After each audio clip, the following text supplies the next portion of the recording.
If I may have your attention, please. Good evening and welcome to the regular council meeting for January 18th, 2016 on the traditional territory of the Nanaimo First Nations. I would like to call the regular meeting of council to order. And Mr. Jackson, I would like to call on the late items, please. Thank you, Acting Mayor Beswick.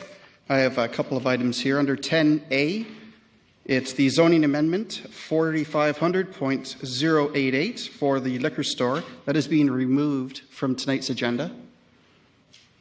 Thank you. I also have under item 10C, the highway closure and dedication removal. Two additional delegations. One, Mr. Doug Jans from the Nanaimo Fish and Game Club, and the other is Mr. Michael Anglewin. And that's all I have, Your Worship. Thank you. Is there any other late items for consideration? You should be on now. It doesn't light up, but it says green here. Okay, well, at any rate, Mr. Mike Harrison from the Brecon Neighborhood Association has asked to be a delegation to item 8B, that is 1019 Vancouver Avenue. Is that fine with you, Mr. Jackson, to add 8B as requested? Certainly, Your Worship. Yep. Thank you. Any other late items for consideration? There being none, if we could please have an adoption of the agenda as amended. Moved by Councillor Kipp and seconded by Councillor Yoakum. Any discussion? All those in favor? Opposed? Carried. Thank you. Next item. Move adoption of minutes from A to H. Second. Moved by Councillor Kipp and seconded by Councillor Thorpe. May all be moved and seconded by the same movers and seconded. Thank you. Any discussion on any item A through H? There being none, I call the question. All those in favor? Opposed? Carried. Thank you. No presentations, no mayor's report, other than the fact that, as you can see, I'm sitting in for the mayor this evening. That's the report. Item 8A, if the item is authorization to issue request for proposals, number 1711, provision of mobile telephone cellular service. Do I have what is your wishes, Council? Staff recommendation. Moved by Councillor Thorpe, seconded by Councillor Brennan. Would you please read out the motion for those at home, Councillor Thorpe? Certainly. Thank you. Staff recommendation is that Council authorize staff to issue request for proposals, number 1711, provision of mobile telephone cellular service. Thank you. The report is on pages 48 and 49. Is there any discussion? There being none, I'll call the question. All in favor? Opposed? Carried. Thank you. Item B, development permit, number DP 949-1019, Vancouver Avenue, and we have one delegation for this. Is this the item that we have the delegation for, Councillor Brennan? Thank you. I would please call the delegation to the podium. Thank you.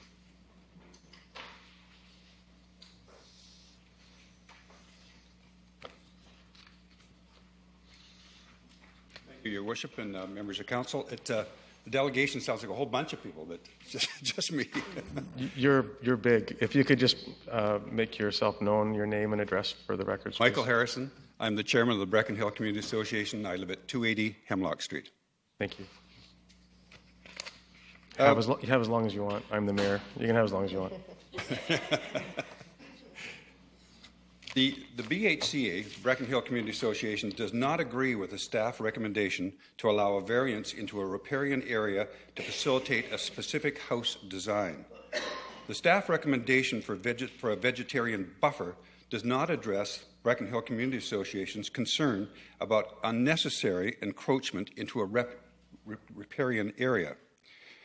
The proponent has an opinion from an environmental professional stating that there's relatively low wildlife habitat. This is not correct. Just ask the neighbors. There are deer, raccoons, otters, barred owls, birds, and other wildlife that all live in that area. Some members of council and one of the older ones, may remember that Walnut Creek was a fish-bearing creek before human intervention caused the destruction of that area. This habitat could be restored. When we developed the Brecon Hill Newcastle Neighborhood Plan, this area was included in the plan to develop a walking trail through the ravine connecting Vancouver Avenue to the Ravine Park on Discovery Avenue. This house could be designed with a different footprint or placed parallel to St. George Street and would not encroach in the riparian area. To allow encroachment into riparian areas merely for desired house design or placement will set a precedent in the city for other variance requests into natural areas. Thank you. Are you concluded with your presentation? That's concluded. Thank you. Any questions for the delegation? If we could have a motion to receive the delegation, please. Moved by Councillor Kipp and seconded by Councillor Yocum. All in favor? Opposed? Carried. Thank you. Thank you. And there are no other delegations on this topic. If I could then please ask for a motion on item 8B. Would anybody like to make a motion on item 8B? In order, thank you. Council issued development permit number DP 949 with the following variances: to reduce the watercourse setback to 4.53 meters and to reduce the rear yard setback from 5 to 5.97. And do I have a seconder? Seconded by Councillor Hong for discussion. Is there any discussion on the matter? And of course, as we all know, we have the option to support the motion or deny the motion and then move on to another if you so choose. So is there any discussion? No, it's not. Councillor Brennan's thing isn't working, I don't think. Yeah, sorry, Councillor Brennan, you don't come up in the That's thing. okay. There you go. You're up. Just as long as you recognize me somehow.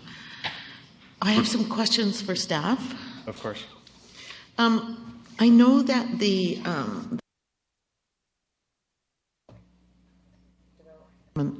of around riparian areas, around water courses, was developed a couple of years ago. And the very first step in that process is to determine, to talk with the developer to try to avoid a situation where they're asking for a variance. So what other possibilities were tried on this lot, and why was it decided that they weren't the best options? Thank you, through Mr. Chairman, to Councillor Brennan.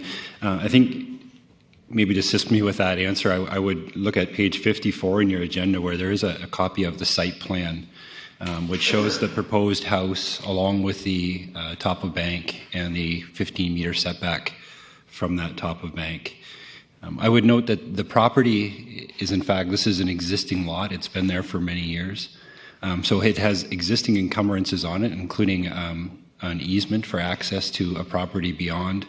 It also has setbacks on it in the rear yard, being that directly opposite of Vancouver Avenue, because of course Walnut Street is not in fact developed. It's dedicated but not constructed. So the property has a number of constraints on it beyond that of the riparian area. So taking all of those constraints into account, this was the area that was identified by the applicant as providing a reasonable building envelope on this existing property. And I really stress that it's an existing property. If we had this situation where there was a proposed lot, we would not be supporting this type of variance. Can I Any follow further it up? questions? Yes. Yeah. So you mentioned that this was a variety of positioning had been looked at, and this was chosen as the best one. What about what the proponent had said, or not the proponent, I'm sorry, the delegation, move it closer to Vancouver Avenue? Or were there other options too that were explored? And if so, why weren't they chosen? sorry, Your Worship, I can't speak to all the different options that were reviewed by the applicant.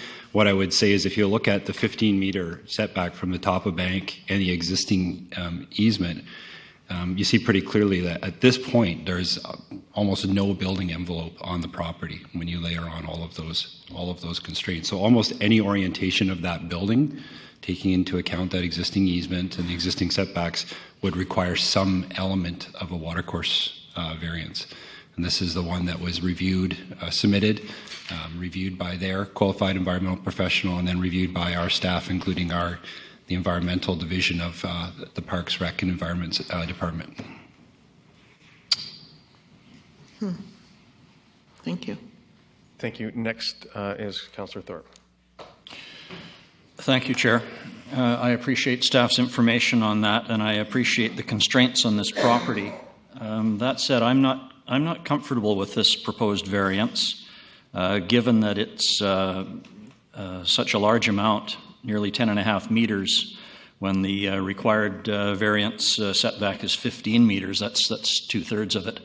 And I wasn't comfortable with the wording in the report where it indicated that this was based on lack of fish habitat and overall relatively low wildlife habitat values. To me, there are habitat values, and maybe we can encourage fish habitat to return in future.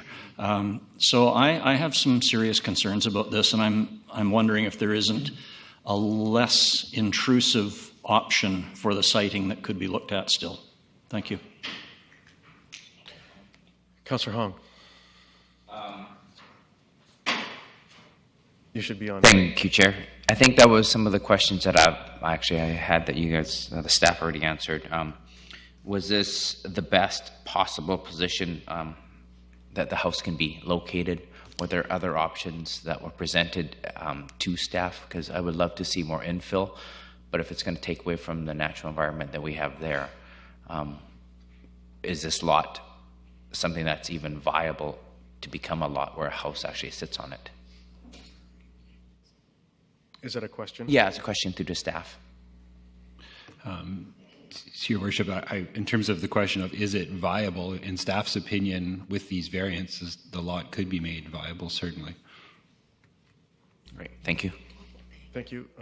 Councillor Fuller. I look at the lot and I look at the variance requests, and the interesting thing is with the top of the hill is about 1/3 of the way into the lot as it stands, you know, the top. And then you add that other 15 meters onto it. It essentially, I think you might be able to get a very skinny mobile home into the rest of it that you would be able to put something on. But that said, I also agree that this is a wildlife area, you know, and it's a fairly large wildlife area right in the middle of that area.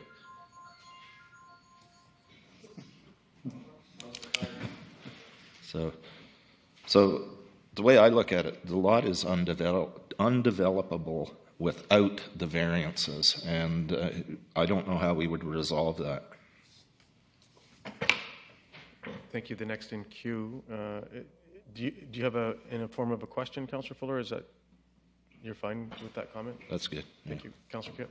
Oh, thank you. I have a question. Can I approach? No, sir. I apologize. You're not able to approach. He could have asked for a delegation earlier, but he probably didn't know. But if I can continue. When I look at page 54, and I see where it says proposed house, and then plan above that is the driveway access, which is 5.15 or 4.4 across it meters. I agree. So that's a roadway to the property, which it says on the left-hand side of the page, 1 plan VIP. So there's a roadway that goes through where it says existing sewer connection, and that goes to the property behind it. So that part of that property has been eliminated by an easement. So the proposed house, as Councillor Fuller said, is about 15 meters. The top of bank runs right through it. Now, as far as a wildlife corridor, absolutely in this area. I don't live far from there, and we've had animals cut through. 20 years ago, the city was using the top of St. George Creek as a landfill. And we were filling stuff in there, dirt. And so when you excavate from a ditch and you have to put new soil and take the virgin soil out and put new soil in, we had to have a place to dump that. So we filled up in this area. And I actually was one of the people that voted to stop that.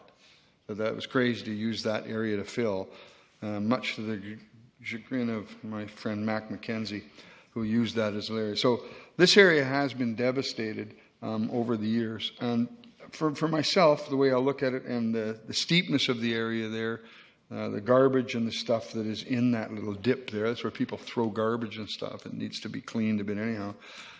My concern is that because of the narrowness of the lot, and it addresses Vancouver Avenue, by not having variances like this, you make it completely undevelopable, a taxable piece of land. So listening to the QEP, which I'll say we've had a number of workshops a few years ago and worked very hard on the riparian area stuff. And sometimes variances come, and we did say we would take the QEPs. We could just listen to the speaker, please. We could take the QEP's recommendations, but I also respect the fact that the neighborhood association is concerned with this development. So it's a tough one for me. But I understand the reasons for these setbacks because of the lay of the land. So I can vote for this type of issue. But if it's council's prerogative to send it back for more review, then I understand that too. Thank you. Is there any other speakers on this topic? I just have thank you. A question that I have, Mr. Lindsay, is that the rear yard setback acceptable is 7.5 meters. Is that correct?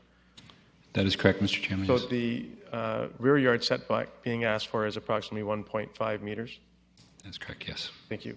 And 15 meters is the watercourse setback, and we're being asked to reduce that by 10 meters.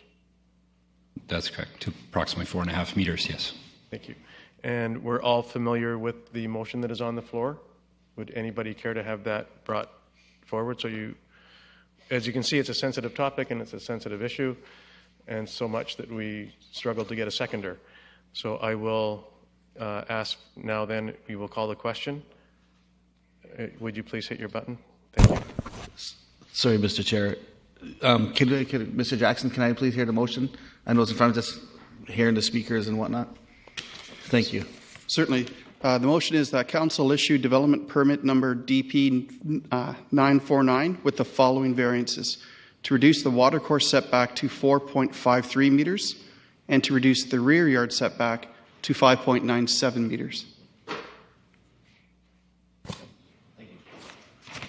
Thank you. No more discussion. Call the question. All those in favor? Opposed? The motion is defeated. Item C, development permit number DP 964, 600 9th Street. And the purpose is to obtain authorization to issue a development permit renewing DP 849 for a 47-unit multifamily development.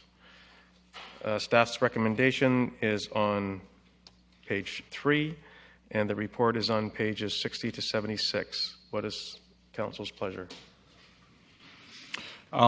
Chair, I'll move that council issue development permit number DP 964 at 600 9th Street with support for the following building height variances as listed on our agenda, page 60. Do I have a seconder? Seconded by Councillor Brennan. Any discussion? Seeing none, call the question. All in favor? Opposed? Carried. Next item, development permit DP 967 3330 Stevenson Point Road. And the purpose is to obtain council authorization to issue a development permit for the demolition of the existing single residential dwelling and the construction of a new single residential dwelling within the watercourse setback area. The report is on page 77 to 82. And if you'll allow me, I will read out the motion, unless somebody else would like to make what staff's recommendation is. So I'll call on council to please make the recommendation. Could you please read the recommendation out just for those at home? That council issue development permit number DP 967 with the following variance: to reduce the watercourse setback from 9.57 meters from 15 meters. Is there a second? Is there a second? Second by Councillor Yocum. Is there any discussion? There being none, call the question. All in favor? Could I please have that again? All in favor? Opposed? Opposed, Councillor Brennan. All the rest in balance in favor. Motion carries. Thank you. Item E, development variance permit number DVP 275 at 263 Westwood Road.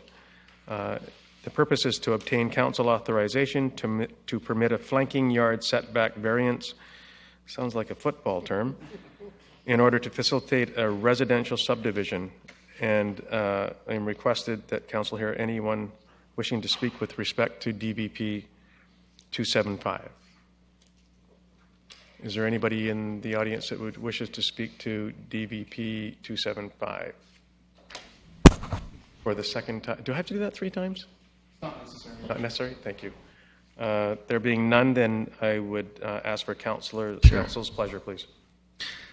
Mr. Chair, I make a motion that council issue development variance permit number DVP 275 at 263 Westwood Road to reduce the minimum flanking yard setback requirement from 4.0 meters to 1.9 meters. Thank you, Councillor Yocum. Is there a seconder?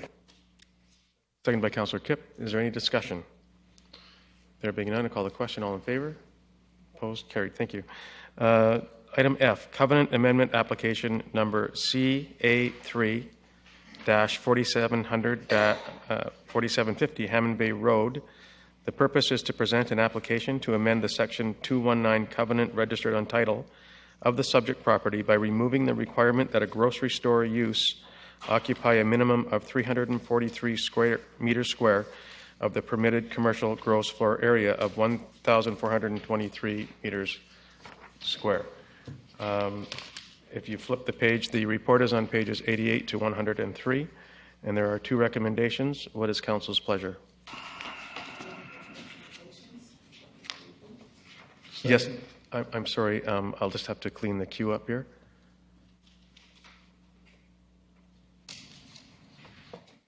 And you should be on, Councillor. Your light is green here for me, but... Okay. That council received the report pertaining to covenant amendment number CA3 at 4700 and 4750 Hammond Bay Road to remove the requirement for a grocery store to occupy a minimum of 343 square meters of the permitted commercial gross floor area of 1,423 square meters, and direct staff to proceed with a public hearing for covenant amendment application number CA3. Do I have a seconder? Seconded by Councillor Pratt. Is there any discussion on motion 1 and 2? Seeing none, I'll call the question. All those in favor? Opposed? Carried. Thank you. Item G, 2016 Grants Advisory Committee recommendation. This is to be introduced by Councillor Thorpe, Chair of the Grants Advisory Committee. Thank you, Chair. This is on page 104 of our agendas, and it stems from the most recent Grants Advisory Committee meeting with a committee recommendation that Council ratify the appointments of Sarah Pachkowski and Val Alcott Carter, Grants Advisory Committee members, to sit on the Nanaimo Culture and Heritage Appeal Committee. I'll make that recommendation. That is in the form of a motion. Do I have a seconder? Seconded by Councillor Kipp. Would you care to speak to that, Councillor Thorpe, or anybody? No. Thank you. Any discussion? Call the question. All in favor? Opposed? Carried. Thank you. We will move down to Community Services, item 9A, and this is the recommendations for the 2016 Culture and Heritage Grants, and it is my pleasure to invite to the podium for introduction by Ms. Diana Johnstone, Chair, Nanaimo Culture and Heritage Commission, and all-around great gal. Thank you. And a happy belated New Year to all of you. Sitting, free woman, yeah. And it was my great pleasure on behalf of the Heritage and Culture Commission to make the following recommendations based on Council's funding criteria that was approved in 2014.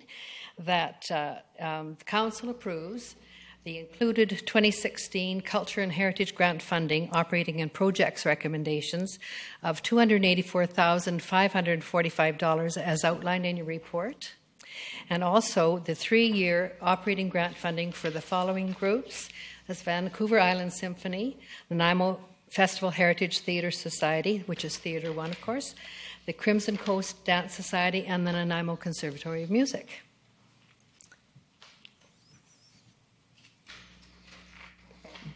Questions? Is there any questions for Ms. Johnson? I'm not going to read all of them because you've had an opportunity to read in your packages all of the different grants. So, Any questions? Councillor Thorpe. Thank you, Don't go Chair. away. No questions, but just a comment of thanks to you and the committee. I know this every year is a very difficult chore. I really appreciate the new guidelines that were approved last year, and hopefully they were helpful in making those decisions. So maybe I will put that in the form of a question. Very helpful. Thank you so much to everybody that was a part of that process. Great. Thank you for your work on this. I don't see anything else for you.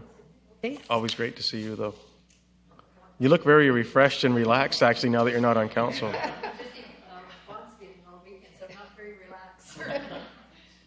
Thank you. Council's pleasure, please.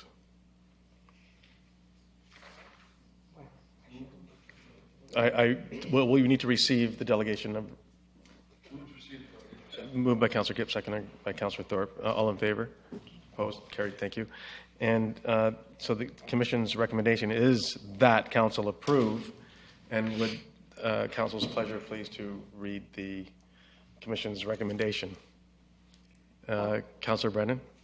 I move that Council approves the included 2016 Culture and Heritage Grant Funding Operating and Projects recommendations of $284,545 as outlined in the report, and 2, 3, and as well 3-year operating grant funding for the following groups: Vancouver Island Symphony, Nanaimo Festival Heritage Theatre Society, that's Theatre 1, Crimson Coast Dance Society, and Nanaimo Conservatory of Music. Thank you. Do I have a seconder? Seconded by Councillor Thorpe. Any discussion? Yes, please. Thank you. Thank you. You're on. And totally support this part of my ignorance. Maybe I should know this. Is do we usually do, Ms. Samborski? Do we usually do 3-year grants traditionally? Yes, this would be probably, in my experience, at least the 3rd time that we've done 3-year funding. And as outlined in the report, groups are aware that 3-year funding only guarantees this funding level as long as the program is in place. So if council makes any changes to the program moving forward, it doesn't tie council's hand from having those discussions. So my question would be, considering we are in a core review era year, and I'm totally supportive of course, arts and culture. I just want to know, would it make more sense to do a 1-year, prorated 1 year, or is it for an organization? I understand it's probably easier for planning and proposal writing and whatnot for 3 years. So just a question: what would be? And I don't want to imply I'm not supportive of these groups. That's not my point. I just want to, with the core review year. So. 3-year worship.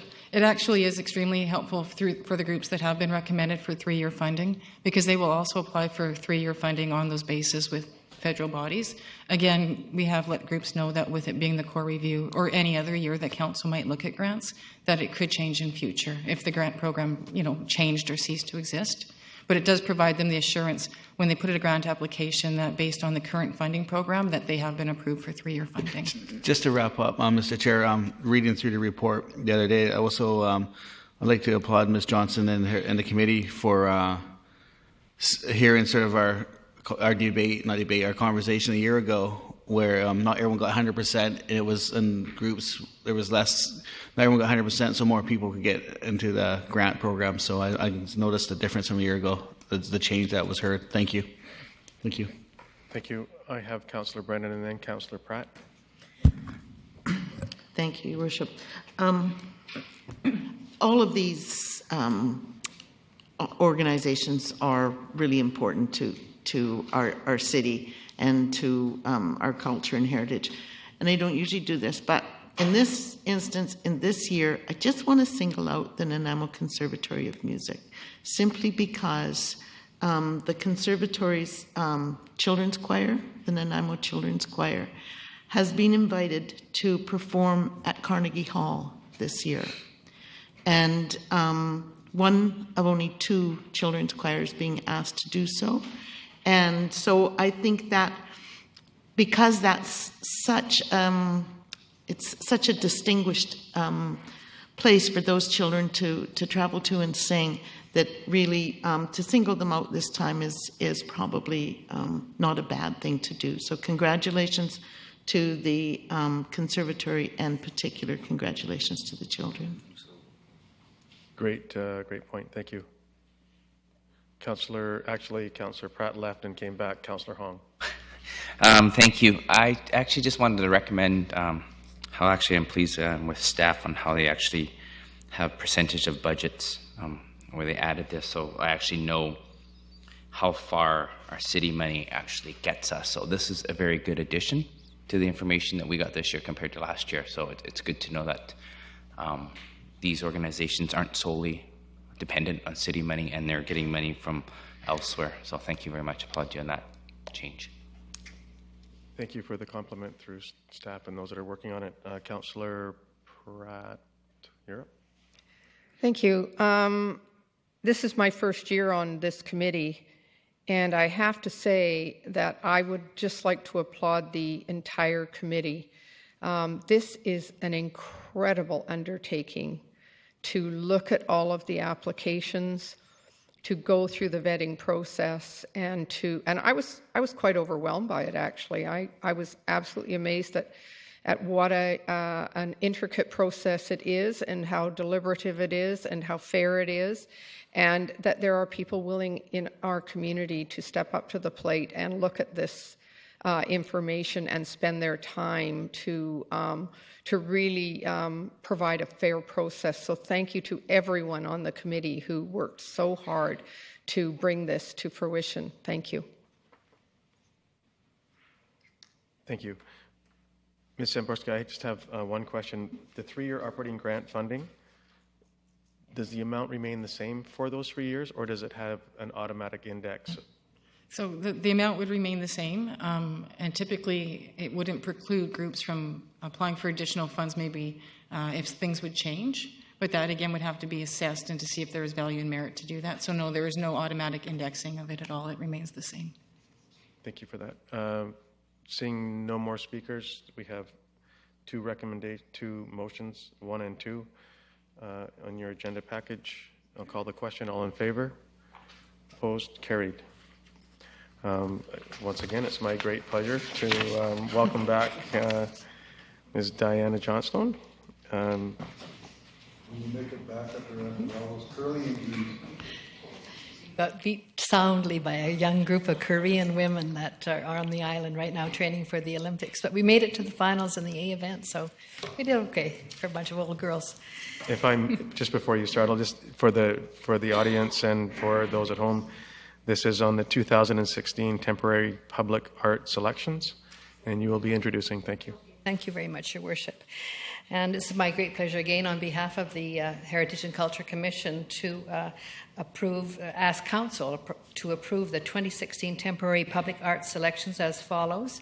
In Category A, there's 1,000 honorariums times 4, which for a total of $4,000 for artworks by the name of The Core, Cerebrum Digitalis, Lovebird, and Driftwood, as well as for Category B, 4,000 honorariums times 5 projects, which equals $20,000 for artworks named The Kelp Structure, Carved Panel, Salmon on the Bridge, The Porthole, and Passage. And I hope you've all had a chance to look at those wonderful pieces of art in your agenda packages. There was 29 submissions this year? No. I think 29, so there was 30, a lot of people 39 very submissions. keenly interested in participating in this program. Thank you for that. I don't see any questions for you on this particular topic. Thank you. Commission's recommendation. Do I have councillors? Your pleasure, please. There you go, Wendy. You should be on. Thank you. I would like to move that Council approve the 2016 Temporary Public Art Selections as presented by Ms. Johnson. Seconded by Councillor Hong. Is there any discussion? All in favor? Oh, sorry, Councillor Kipp got on there late. This has just been an excellent project, started, I think, about 15 years ago. I know everywhere you see them now, I think people are searching them out. The crab has been phenomenal. The frame, you look at those, they're long-term, excellent projects. Great work by the committee. The idea on the bridge with the salmon this year is going to look beautiful. So, yeah, thank you. Thanks for those comments. I'll call the question again. All those in favor? Opposed? Carried. We will move down to item 10, noting that 10A has been removed. 10B.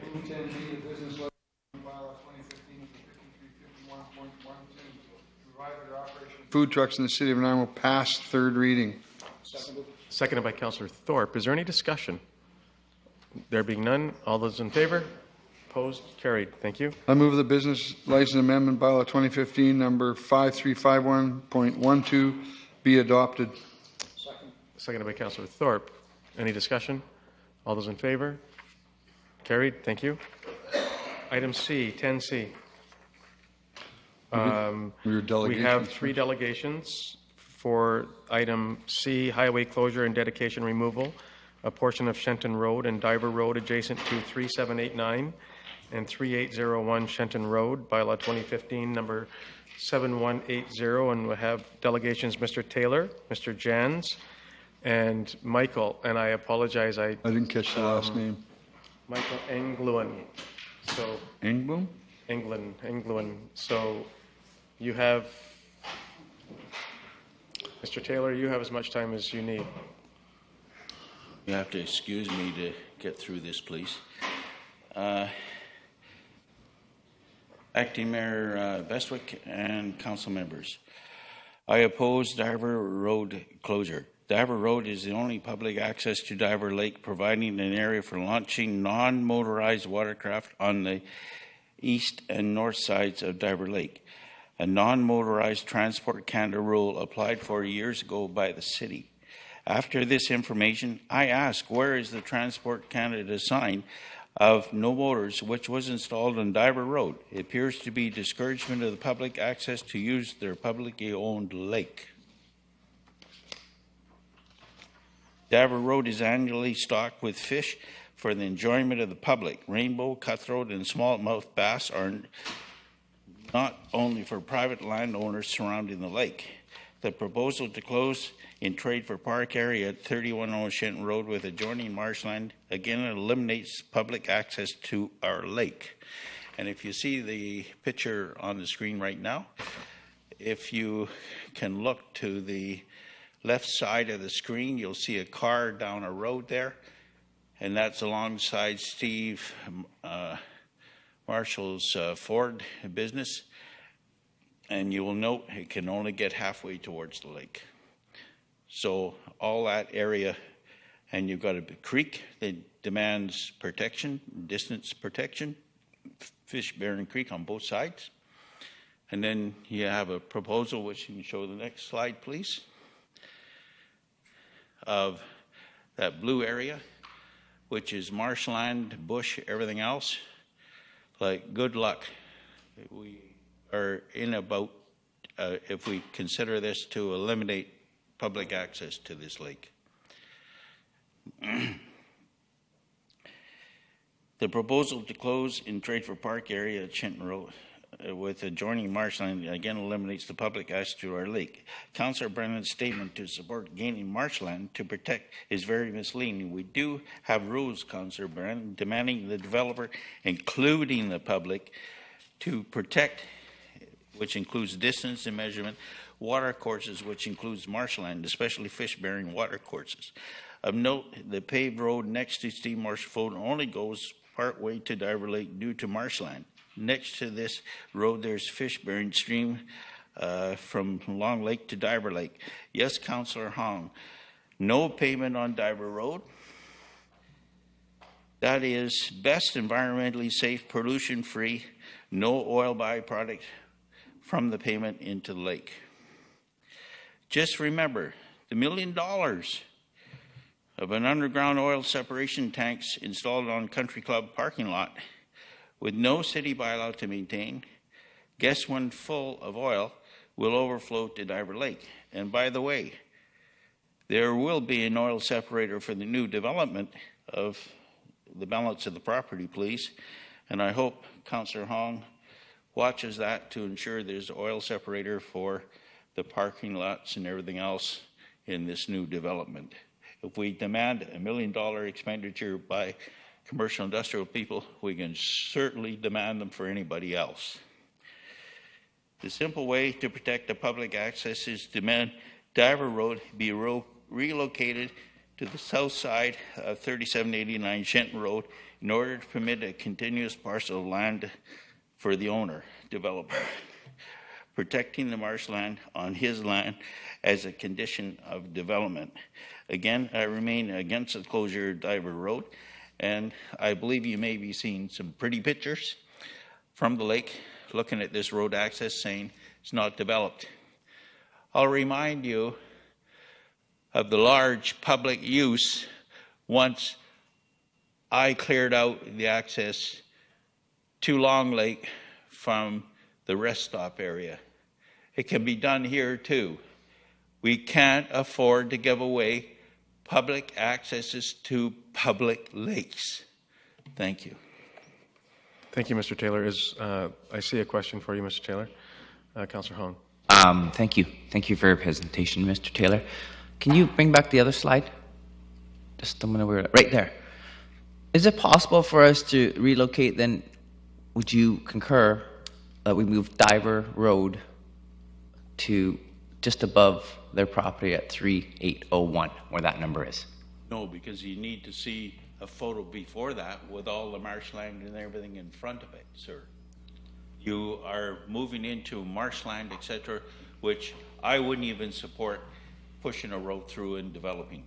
I think the easiest way is on the south side of 3789 Shenton Road, and let's face it, the developer has to place his development in what land he has and protect our wetlands, etc. It's not up to us public to take them over, and what use are they? Thank you. Thank you. There's another question for you, Mr. Taylor. Councillor Pratt. So thank you. Thank you, Mr. Taylor, for your presentation. I'd like to bring the next slide up. So this is what you're proposing, that you just move the road over? To accommodate a developer and development in our city. This land is sitting empty for a long time. A lot of prominent developers have owned it. It is questionable about what size of development you want to put in here.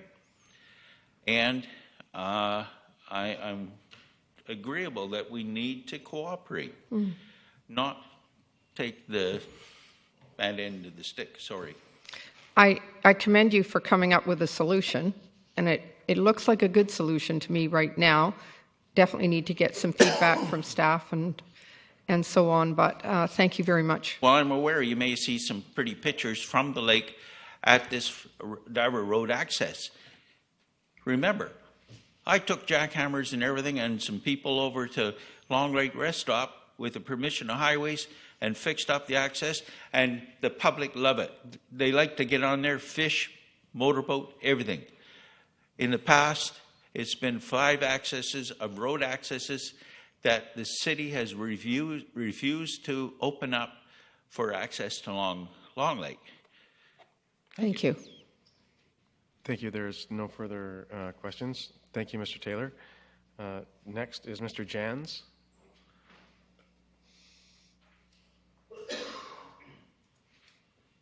Welcome, Mr. Jans. If you could just please provide your name and address for the record. Yes, thank you, Acting Mayor Bestwick and Council. My name is Doug Jans. I'm at 741 Quail Place, Nanaimo. And I'm speaking on behalf of the Nanaimo District Fish and Game Protective Association. And I'm delegated to advise you that our members do not support this land swap at Diver Lake as proposed. Our understanding is that under this proposal, Diver Road will cease to exist, having been consolidated with the property lots 3789 and 3801, owned by the developer. In exchange, a portion of the property will be dedicated for park purposes. Land exchanges that are initiated by property owners to facilitate commercial development are obviously done to provide significant benefit to the developer. But we submit that often that's the expense of taxpayers. And this proposal is a Diver Lake, maybe no exception to that. The prospect of the community receiving more land than it gives up in the exchange would appear on surface to be a reasonable trade.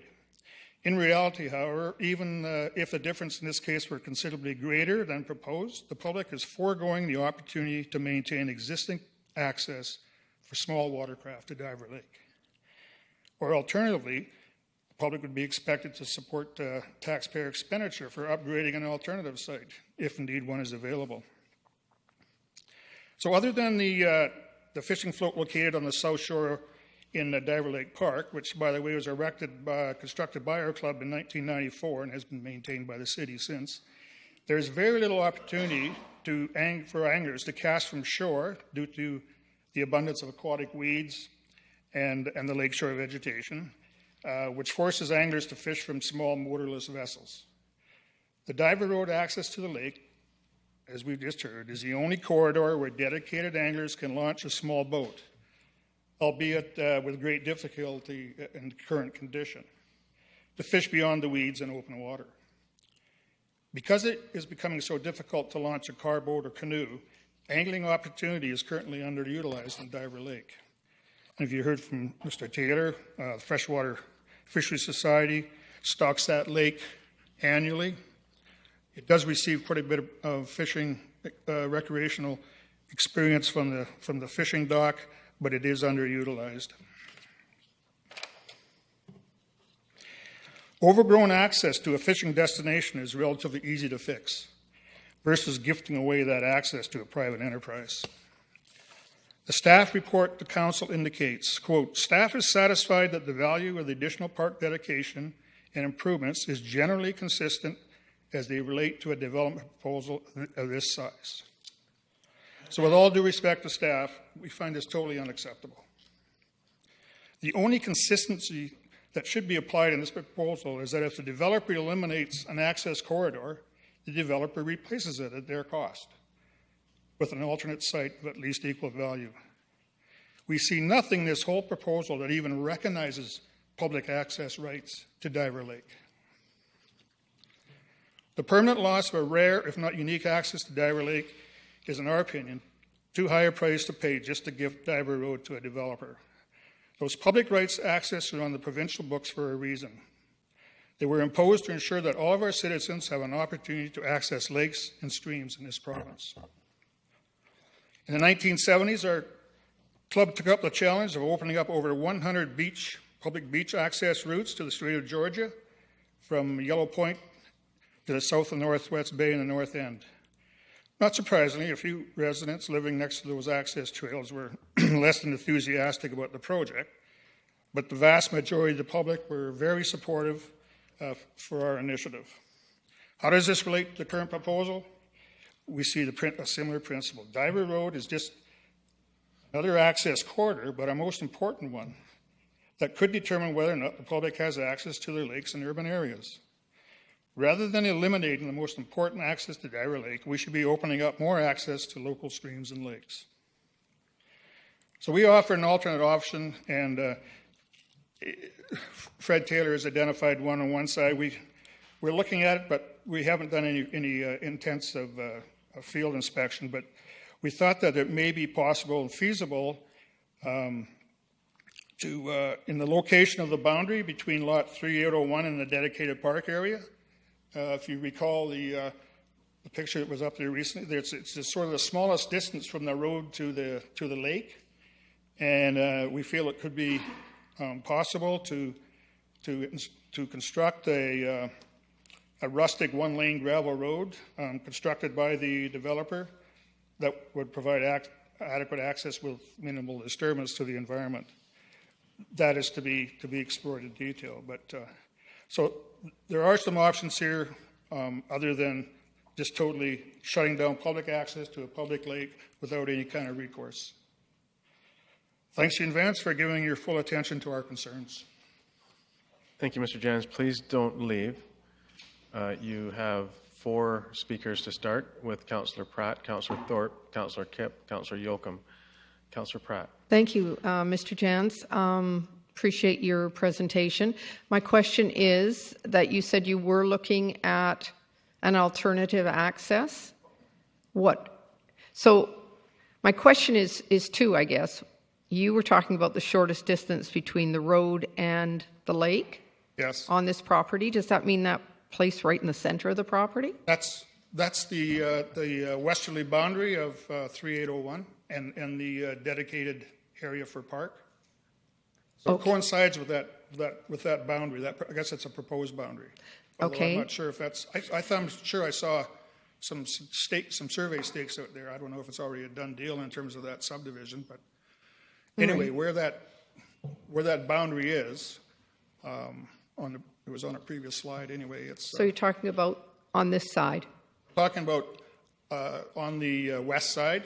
Okay, right there. Oh, there we are. I see it there? Yes. So that boundary separating 3801 and the proposed park area, we feel that could be looked at for access.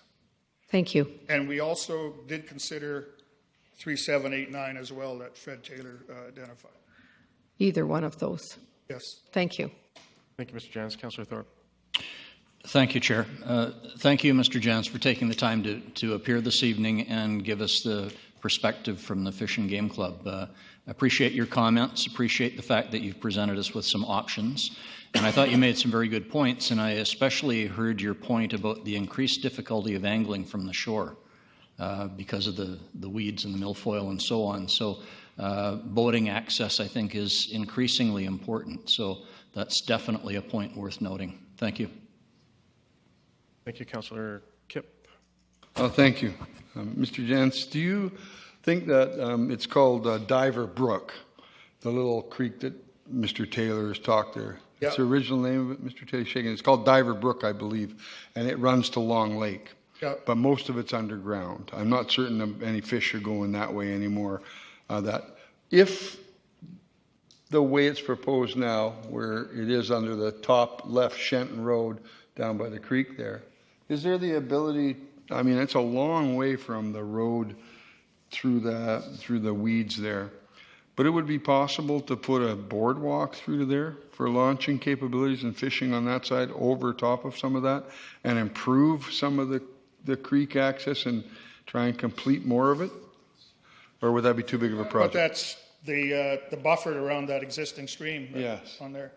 I think that should be left the way it is. No, that, but an access down beside it. Do you think that would be problematic in all those weeds? Over mid on the like where 3801. Separating the development from the park is what you're saying. Yeah, right in there. Parking access and access. We're talking about primarily allowance for a single vehicle to back in there and launch, and then probably park along the shoulders of Shetland Road. I think if we start entertaining anything to do with the parking lot, you'd mess everything up. Well, that's my concern with more cars parking along Shenton there and access. If it's that busy, if we're talking about increasing it and improving it, then we should improve those things too. So there is capability to park and do things. Thank you. Thank you. Don't run away because you have 2 more speakers. Councillor Hong and Councillor Fuller. Thank you. I think this was the exact same comment I made to Mr. Taylor.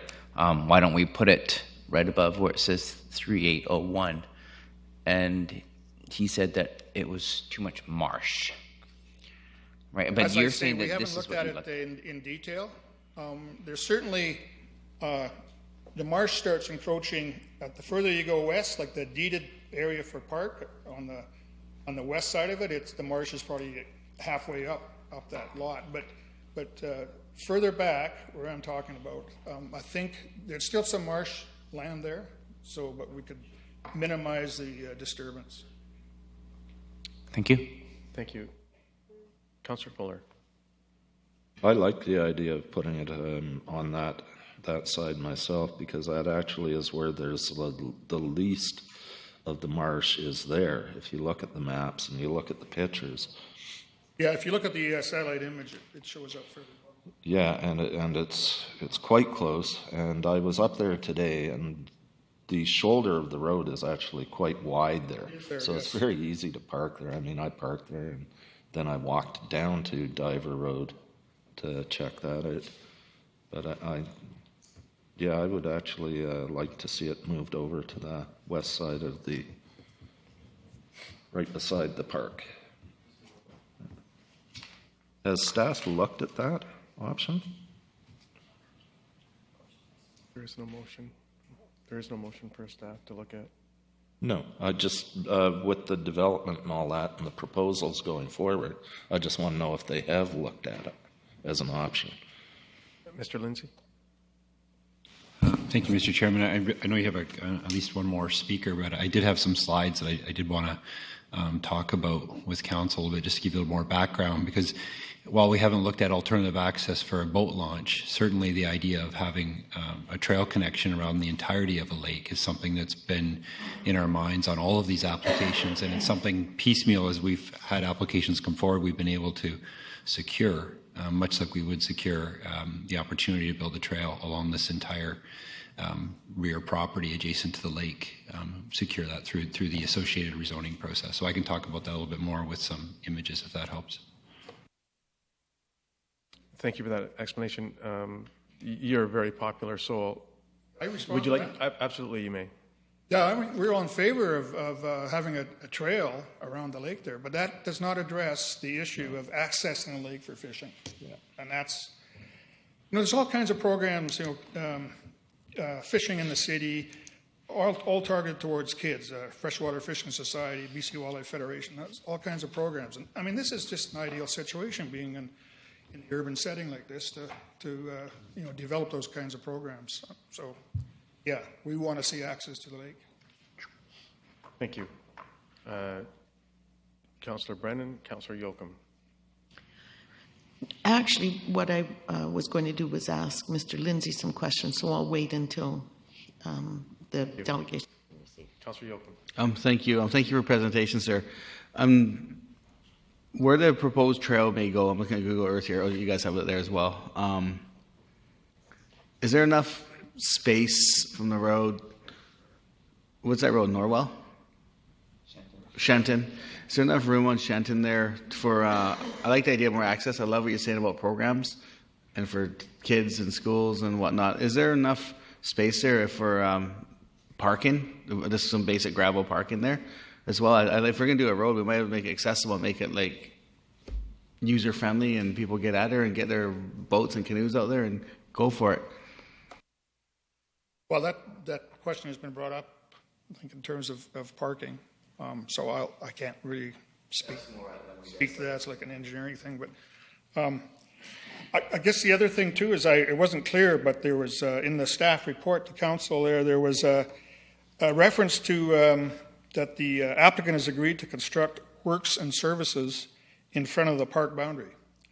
So what those consist of, I think, sounds on the surface of it, it sounds like it could be integrated with an access to the lake. Is it worthwhile for me to leave our letter to council? Yes, of course, and then it'll be distributed. Gentleman here, Mr. Jackson. There's no more questions for you, sir. Now there is. What about Black Frank Way and the access on that side of the lake? Pardon me? Black Frank Way at the other side of the lake. Is it not a good access because that's a tennis court, the ball field? Not for car top boats that I'm aware of. There's the access to the float, to the existing fishing float, which is very popular. No access into the lake itself. Okay, thank you. Thank you. There are no more questions. Thank you. Thank you. Motion to receive the delegation, please. Moved by Councillor Thorpe, seconded by Councillor Kipp. All in favor? Opposed? Carried. Thank you. Michael Englund, you are our next speaker, please.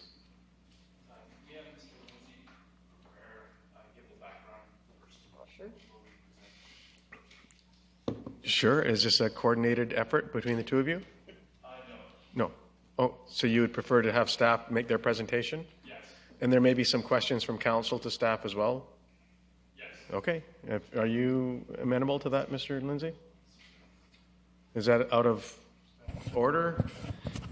Happy to do whatever the preference of council is on this. I don't have a lot to add, Your Worship. I'll just ask that we pull up the slides that were prepared.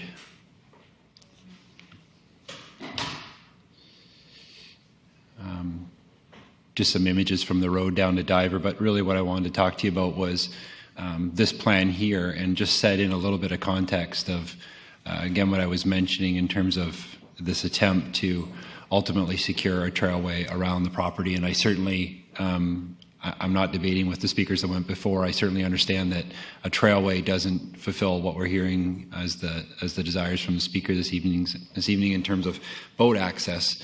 But the city has had this long-standing plan to have a continuous walkway around the entirety of the lake. And as I mentioned, as you can see on the properties here to the east, we've been able to secure some of those right-of-ways as those properties have come on board and developed. Through this entire property, we would also secure that easement, which would ultimately link over and allow for a trailway around the north side of the lake. I'm not sure if this has a pointer on it. Sorry, I realize you can't see this on your screen, but we do have a trail access right now that runs behind Steve Marshall Ford. And there's also, I think I heard mentioned earlier this evening, there is a public parking lot here. So there are opportunities to ultimately connect this trail network to that public parking area. And it would, as I heard earlier, require a crossing of the creek here at the north side of the lake.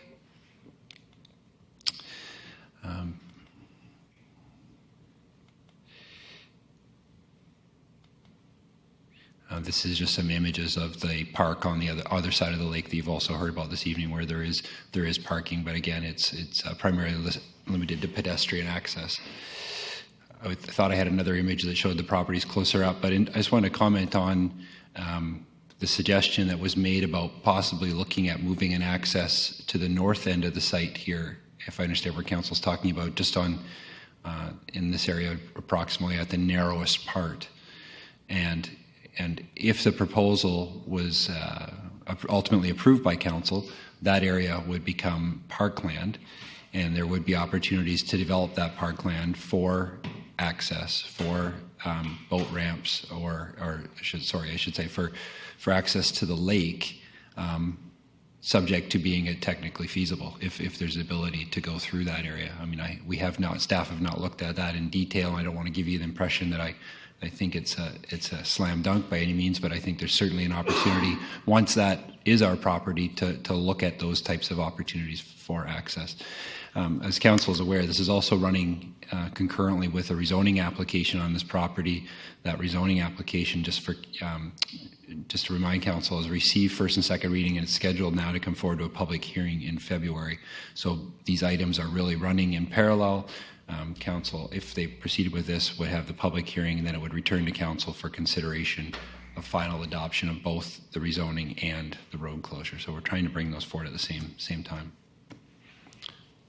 That's all I have, Mr. Chairman. Thank you. I have Councillor Hahn, Councillor Brennan, Councillor Thorpe. Thank you, Chair.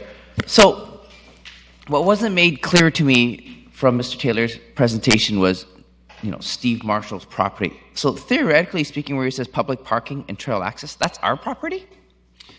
Mr. Chairman, everything that's, I realize it's somewhat difficult to read on this map, but everything is that pale green color is park that is owned by the city. So the city does own quite a bit of property around Diver Lake. There are very limited opportunities to get from that park to the lake for reasons that you've heard earlier this evening. Okay, thank you. So with that, then to the Fish and Game Club, there's already public parking there. There's already a trail access there. So all we need to do is kind of improve that piece for boats. Is that possible, or isn't the whole thing marshland though, roughly around that section? If we could just please allow the conversation to take place at the council table, with all due respect. Thank you. Mr. Lindsay, would you like to respond to Mr. just Long's question? the only thing I'd add, Mr. Chairman, is that, as I mentioned, we do have a significant amount of parkland, but it is difficult to get from that land to the water. There's very limited opportunities for boat access because of the very nature of the marsh that's on a good portion of that lake. Okay. Thank you. Thank you. Councillor Brennan. Thank you. Where it says park, which is on the other side of the parcel we're looking at, you've said that you're not guaranteeing it, but it may be possible to put a trail or an access, a launching access there. Is that correct? What I could say with certainty, Your Worship, is if this project was approved and that became the city's parkland, we would have the ability to do with the land as we saw fit, including access. We'd have to do some further investigation to see if that's technically feasible or not. I'm sorry, I don't know. Yeah, technically and financially. That would become our responsibility. That would be on our dollar then to put the access there, I guess. Do we have a way of making development of that access part of the, I don't know about the rezoning. I can never remember when you're allowed to ask for amenities, but... Community contribution? Yeah, well, or amenities we can ask for. I don't know if those are the same thing. I really don't, but... Mr. Chairman, there was a package of amenities or community contributions, we use the word interchangeably, that were brought forward as part of the original rezoning application.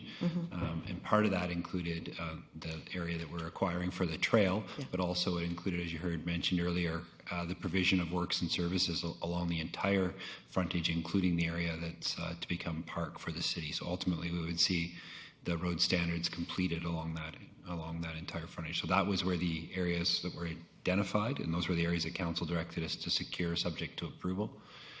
Certainly we could have further discussions with any applicant if directed so by council. So it would be reasonable this evening then to refer this back to staff for continued discussions with regard to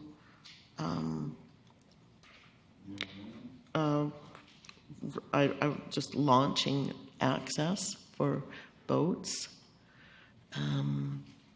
just to have discussions, because I don't know if it means realignment, or I don't want to be too specific because we don't know what the solution might be, but just to ask staff to go back and have discussions, further discussions on this. Sorry, Mr. Chairman, hearing the discussion from council tonight, I guess I would have a couple of options for you.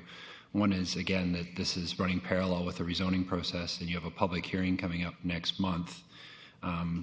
If council, based on what I've heard this evening, we could certainly take that time between now and the public hearing and do some work, at least have a cursory review of whether we think access through that parkland to the lake is practical, is feasible. And we could report to that at the public hearing. And then after the public hearing, once council's heard input from all sources, council could make a decision with respect to the rezoning and the road closure at that time. Thank you. Does that answer your question? Yeah, it does. And I'm thinking the public hearing you're shooting for is at the beginning of February then? That's correct, yes. A couple of weeks from now? If I may, and I have Councillor Thorpe and then Councillor Fuller, we're being asked to close Diver Road tonight. Mr. Chairman, it's a request for third reading only. We would bring forward final adoption in conjunction with the adoption of the zoning amendment bylaw. So it will not be done until after the public hearing process. Council has an opportunity to take all that input and make a final determination, yes. Thank you. But seldom after a third reading do we, at fourth reading, seldom do we change. I would agree that seldom do you change, but it's absolutely council's right to change the vote at final adoption. Thank you. I have sorry, are you finished, Councillor Brennan? Yeah, the only thing I'd add to that is that the proponent would be getting ample notice at this point that we might be looking at some changes, so don't invest a whole pile of money expecting that it's going to be fourth reading and an easy ride. Good change. Thank you. Next thing, it's Councillor Thorpe, as soon as I can. There we go. Thank you, Chair. And Mr. Lindsay has answered a couple of my questions already. I often walk in that area, and I would certainly support improved trail access, but I also feel strongly that we need to maintain and, in fact, enhance launching access there. So I would be very interested in that feasibility study for the site that we've been mentioning. My question to Mr. Lindsay that I don't think I've heard answered is a response to Mr. Taylor's suggestion of the south side of Diver Road to relocate the access there. Has that been looked at? Mr. Chairman, we have not reviewed that option. That would be a substantive change from what's been presented to Council through the rezoning. Certainly the theory behind this application was to consolidate the road with that property because it's the area that had the largest building envelope that was outside the setback of the lake itself. So moving that road to that side, I think you would essentially be required to deny the rezoning application or abandon that bylaw and send us back to review the project from the start. Okay, thank you. That's helpful to me. And I realize we still have another delegation to hear. At this point, though, I would not be prepared to support a third reading this evening. Thank you. Thank you. And right now we're just doing the delegations. So just Councillor Fuller. I wanted to just talk quickly about this because this is only third reading. It's not the adoption of the closure and dedication, and it does give us time to look at that option. I have no problem if that option isn't going to work. I have no problem of denying after a third reading, even though I've accepted third reading, simply because I don't know how often we have these things running in conjunction with something like this. Once Diver Road is removed, and like I said, I went up there today, and you can see how you wouldn't even really, unless you go up there, see how they actually get the little boats in off of that Diver Road. That area, once it's closed, will likely be marsh and grown in within about 3 years, I would say, at the most. Whereas, and if you open up another piece, that one's closing. I thought it was quite interesting to go up there, so I would encourage other people to go up and check it out. Thank you. We do have one more delegation. There was some comments from a previous delegation, and I would take this opportunity to invite Mr. Taylor back to the podium before we hear Michael. Do you have any further comment you would like to make, Mr. Taylor? Just so that we provide you with the opportunity, and then I'll call Michael to follow. Michael, you're on standby, please. I thank you, Mr. Chairman. I just caution Council to be careful of and aware of marshlands around this lake. They're quite vast or distance, even where you're considering maybe moving the road further. You're getting more marshland, and I don't think you'll get Ministry of Environment or anybody to agree to touch it. Thank you for your comments, Mr. Taylor. Always appreciated. Thank you. Michael, this is your opportunity.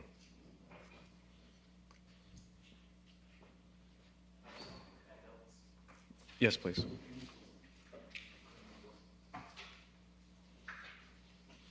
Name and address for the records, please. My name is Michael Angloan. I live at 155 Wildlife Place, Nanaimo, BC. Thank you.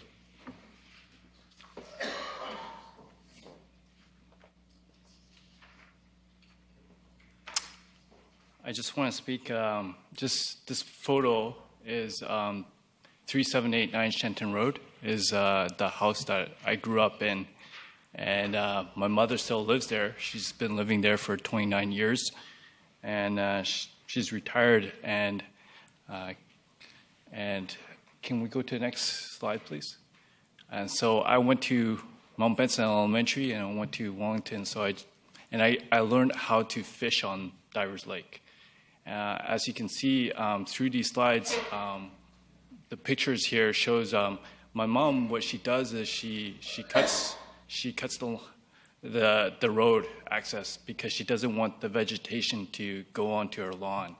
And so as you can see, it's really hard to launch a boat. And growing up, I just remember people try and launch their boats, and they would get stuck down there trying to launch a boat. And so if we can go to the next slide here, this is just a timeline. All these photos I got are from Google Street View. And so the first one was in 2015.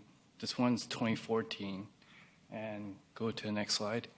This is in 2012 when all that was all bramble and all that was all bush. And all this blackberry was encroaching on here. One more slide. And this is in 2011. And the last slide, please. So this is just an aerial of 2015. As you can see, right at the end of the road, it's considered marsh. It's very difficult to launch a boat. And I just want to right now invite my other delegation, Glenn Hill. He's the architect, and he would just go through the notes that we've just handed out. Thank you. Welcome, Len. If you could please just name and address for the record. My name is Glenn Hill. I work at De Hogan Cure of Architects in Nanaimo. The address is 5190 Dublin Way, Unit 102. Mike just gave you a couple of pages of notes. We'd like to express our support of the highway closure and dedication removal and to respond to council and other delegations if required. We are in support of the highway closure and dedication removal for the following reasons. Diver Lake is relatively small compared to Long Lake, Westwood Lake, and Brandon Lake, for example.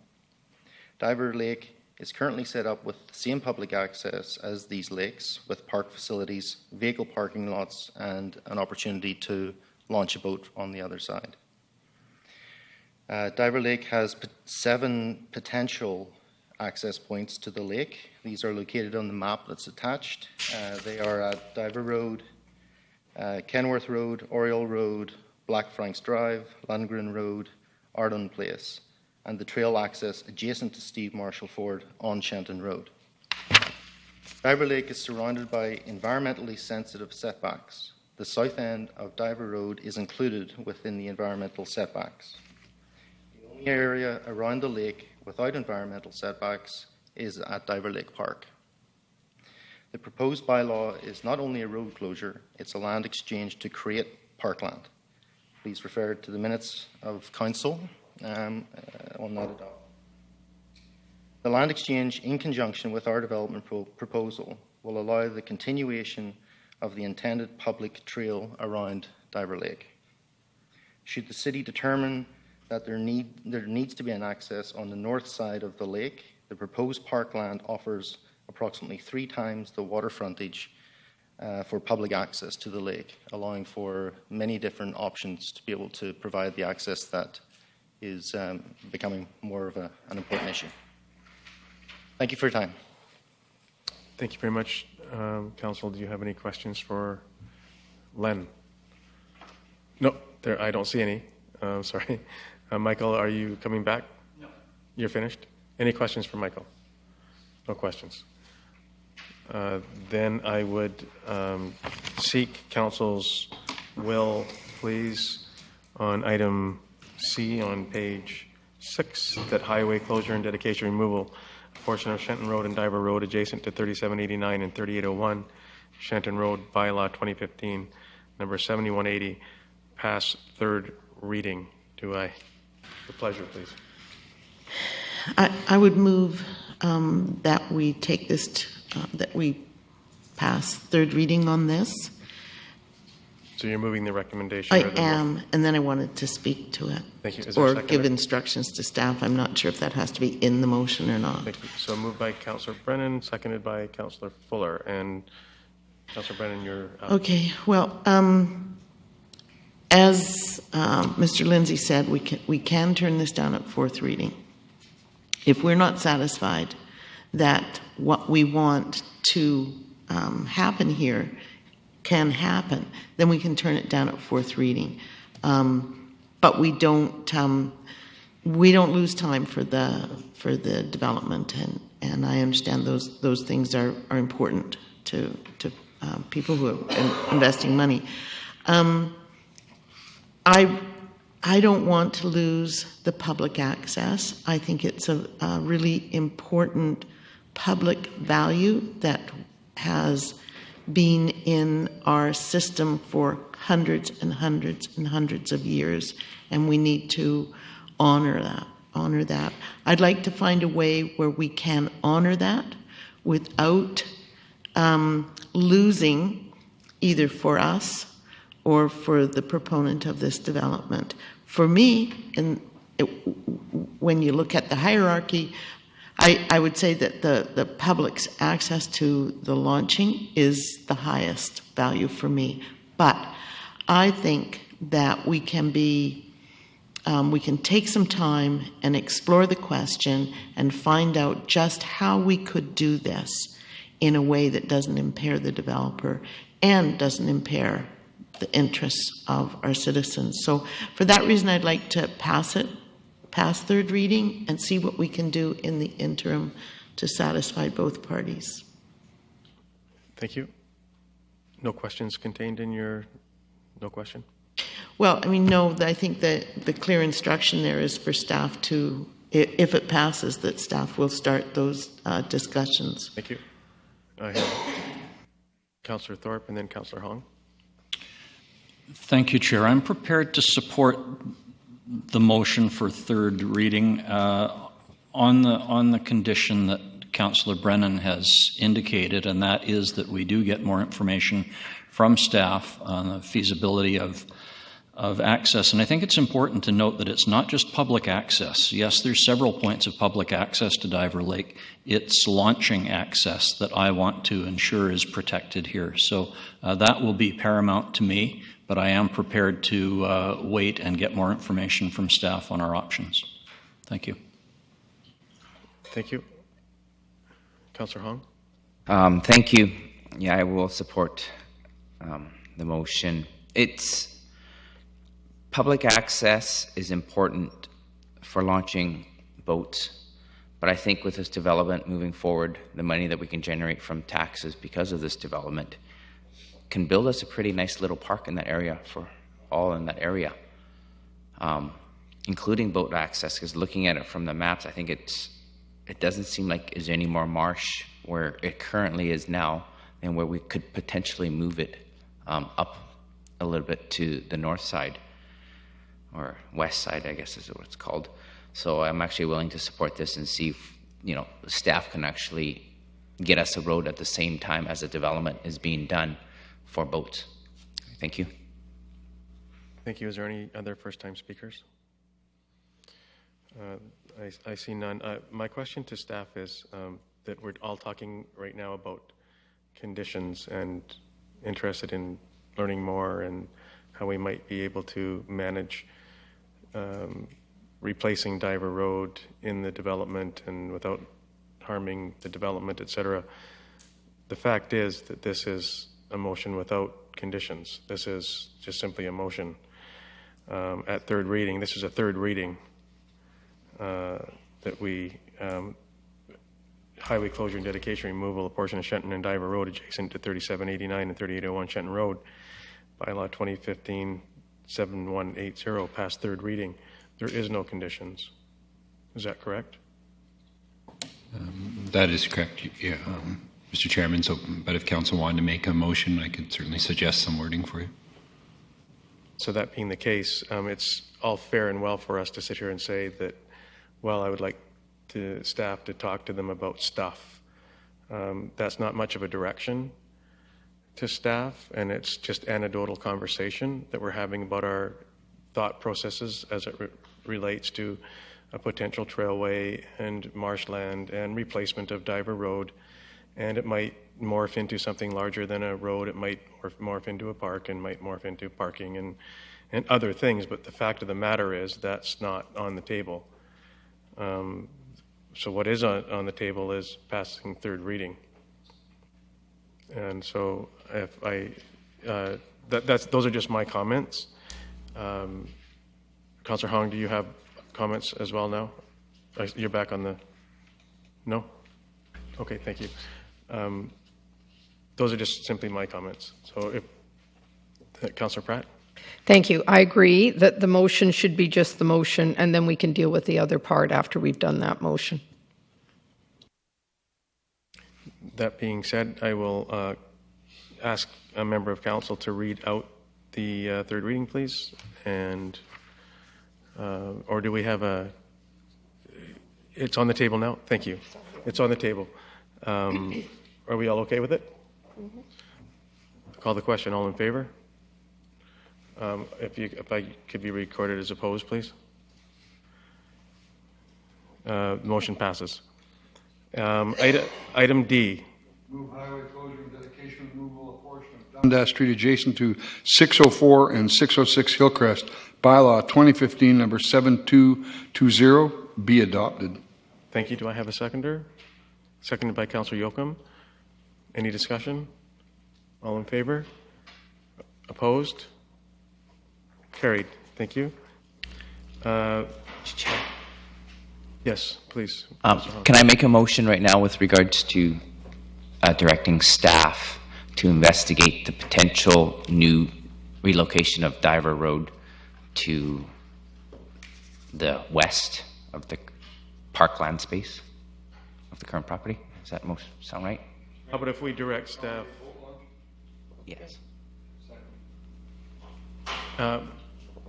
If I may just not restrict it to west or south or north or east, but simply investigate options for boat launching access off of Shenton Road. Yeah. If that's okay. Yeah. Is that okay, Jerry? Or Councillor Hong? I'm sorry. That works for me. And it was seconded by Councillor Kip. Is there any discussion on the motion? Are you okay with that, Dale? You have it? Call the question. All in favor? Opposed? Carried. Thank you. And then we were on D. Councillor Kip, if you'd like to just... Move highway closure and dedication removal of portion of Dundas Street. Did we do it? Did we vote it? Oh, my bad. I read it. I thought I voted, but I listened to the boss. He told me to do it again. It's so important I want it done twice, just so I wouldn't forget this thing. Was that unadopted? We're good. We've done that. 11. There's no correspondence. 12. Council appointments. 13. There's no notice of motions that I'm aware of. 14. Other business at the special open council meeting December 14. Councillor Hong advised he would be bringing forward the following motion for consideration at the 2016 January 18 council meeting. Councillor Hong. Thank you, Chair. I'm going to defer this until the next meeting so we can get the word crafted properly. Thank you. Question period for all those remaining.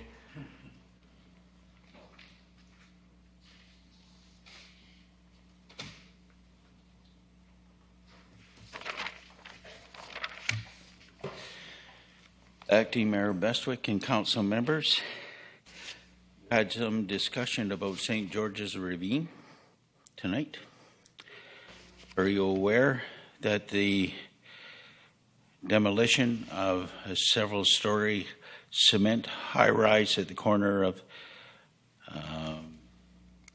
Avenue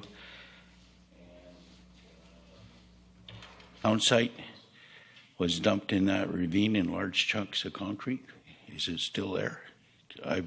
Last time I was there, it's all huge chunks of concrete dumped into that ravine, that Fishburne stream.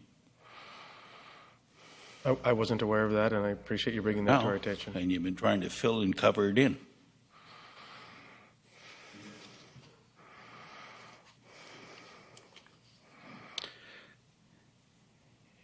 In your minutes you accepted tonight, there was a trip to China reported in one of the minutes. There's nothing in there about the trip. Are we not happy about sending people to China at our expense and reporting it in the minutes? Reason why we want to hide it? So you're indicating that there is a trip reported in a set of minutes that doesn't have detail accompanying it? November 16th, there's what you had on the screen, all about China, and how much the mayor did a good job. Why are we hiding it? I'm not familiar with that piece of documentation that It's on the screen. And the screen, the video is not official records of keeping under provincial law.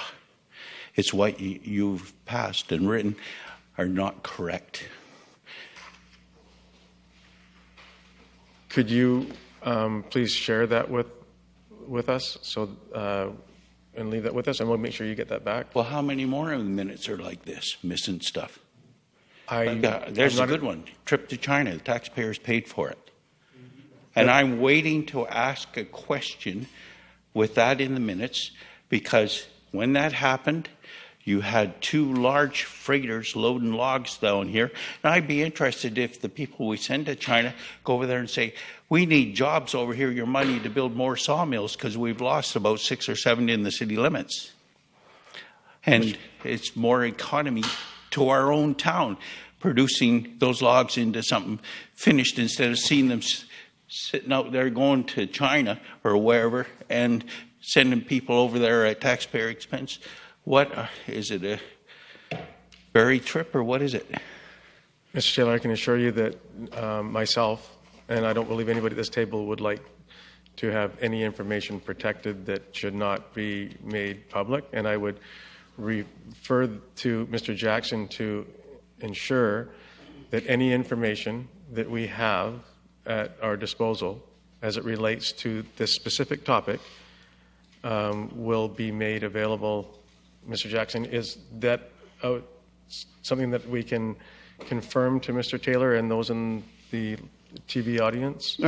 Certainly, I'm going to have to get to a bit of research on it just to make sure I'm on the same page. All in an email to your city manager. I don't know where she is, but it's all in an email. All the evidence, everything to the city manager went today with all the different minutes of each video to this.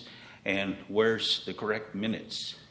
So if this has been brought to the attention of our city manager, I trust that our city manager will speak to the respective members of staff to ensure that the information that you reference will be made public. Thank you, Acting Mayor Bestwick. She also has a copy of a letter from the provincial government stating that videos do not count and that the minutes must be corrected properly.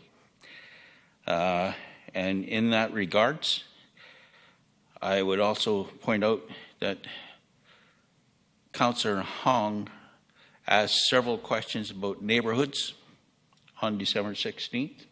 Not a word in there about it. Suggested that university needs a neighborhood. Sir, you haven't looked at the neighborhood map on the city website. I happen to represent one in that area, and I don't care for not being recognized in the manner that you put the question. Do you realize, sir, that neighborhood associations have no legal authority? They're a voice out there that I hope you listen to, but they have no legal availability to exist. There's nothing in law. You're our elected people, our representatives. They're a voice only. Thank you, Mr. Taylor. And it's nice to see some volunteer to bring you neighborhood concerns. Thank you. Thank you. I see no other members of the public wishing to come to the podium. Motion to adjourn. Thank you. We are adjourned.